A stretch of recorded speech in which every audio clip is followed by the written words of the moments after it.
What's going on, Flix Talkers? Welcome back to Flix Talk, and I'm here to talk about Spider-Man Far From Home, which came out July 2nd, 2019. It is PG-13, and it has a runtime of 2 hours and 9 minutes. Now, this film does star Tom Holland as Peter Parker, Samuel L. Jackson as Nick Fury, Jake Gyllenhaal as Quentin Beck, aka Mysterio, and Zendaya as MJ, just to name a few. Now, this film does take place after the events of Avengers Endgame, so it's kind of imperative to make sure that you guys have checked out that movie, or else you're kind of not really going to understand a little bit about what's going on. Not 100%, but it does help to kind of check those previous movies out. I would say even go watch Spider-Man Homecoming if you guys haven't seen it. Now, when this film kicks off, they do talk about Thanos and the snap, but they call it the blip for some reason. So like I said before, if you guys have not seen Endgame or even Infinity War, you guys need to really go back and check those films out. Why are you even clicking this review if you guys are not Marvel fans? Anyways, they do touch on the events that did happen in that blip,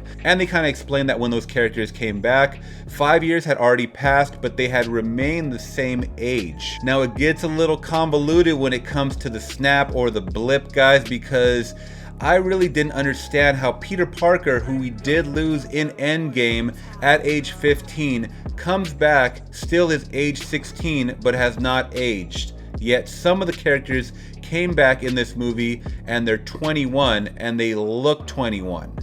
How does that happen? Anyways, guys, the general plot for Spider-Man Far From Home is as followed. Spider-Man's kind of living in the shadow of the now deceased Mr. Tony Stark, aka Iron Man, so everybody's kind of looking and clinging onto him as the next Iron Man, or asking him, who's going to be the next Avenger? Are you going to be the next Avenger? We need your help. We need you to be the one. So kind of dealing with all that conflict at such a young age, he's getting really stressed out. He just really wants to be a teenager. So Peter Parker decides to kind of put his Spidey suit aside, throw his phone down, start ghosting Nick Fury, which is definitely not what you want to do. You do not ghost Nick Fury. And he decides to go on this European school trip with his friends and live a normal teenage life. Or so he thought. So as you guys saw from the trailers, trouble likes to follow Mr. Peter Parker everywhere he goes. He can't just sit aside while the city is falling apart. He has to get involved, of course. That's his neighborhood duty as neighborhood Spider-Man. So Nick Fury does kind of pull him back into S.H.I.E.L.D. and has him working alongside Quentin Beck,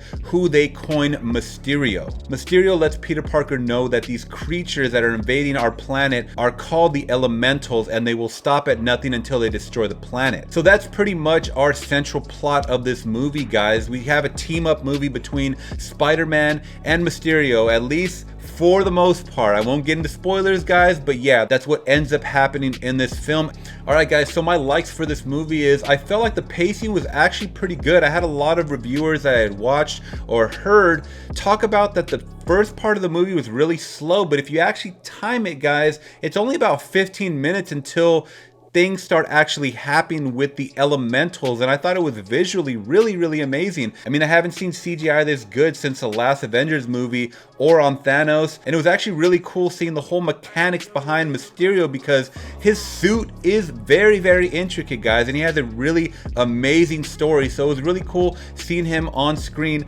Not to mention him being played by Jake Gyllenhaal is epic as hell. So that was definitely a plus and a like in my book, guys. Jake Gyllenhaal can do no wrong. I really haven't seen too many bad Jake Gyllenhaal movies, and I thought his performance as Mysterio was really good, especially in the third act. He went full Jake Gyllenhaal, and it kind of was reminiscent of some other movies that I had seen from him, Nightcrawler, even back to Donnie Darko. He has such a great performance range. It's really hard to say that this guy has a bad movie under his belt. Now, I'll be the first to say, guys, in Spider-Man Homecoming, I was not a fan of Zendaya as MJ. I thought Peter Parker and Liz from Homecoming had a better relationship, and it could have been something that was maybe a little more true to the comic book, as I thought Liz was more of a Kirsten Dunst character, like in the original Spider-Man from 2002 with Tobey Maguire.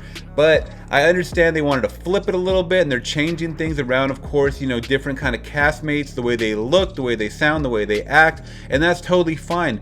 But in this film, Zendaya definitely grew on me, especially in that third act, and we get to see her and Peter Parker interact way more than in Homecoming, and I actually like seeing that unfold on the screen. She definitely stepped it up. She wasn't only a damsel in distress, she was someone that kind of grabbed a weapon and just started kicking ass when it came time to do that. So I was actually really appreciative, and I'm actually really excited to see where Zendaya takes it in the next Spider-Man movie.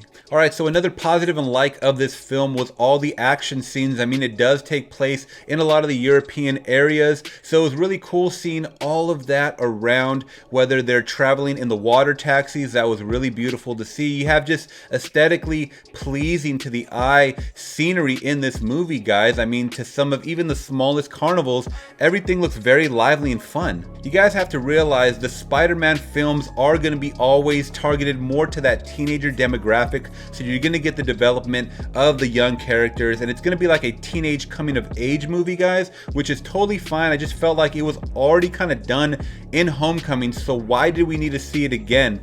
That part I didn't mind too much, but that was kind of a setback, and it could have been cut back a little more. So talk about things getting cut back a little more. A dislike for this film to me was the characters of the teachers played by Martin Starr and JB Smoove. I thought that they were totally expendable characters. They were disposable as hell. They did not make me laugh whatsoever. And JB Smoove is someone that I've seen in other movies and some stand-up specials, and I did not think he was hitting the mark at all whatsoever. Like I said, they could have had a little better dialogue.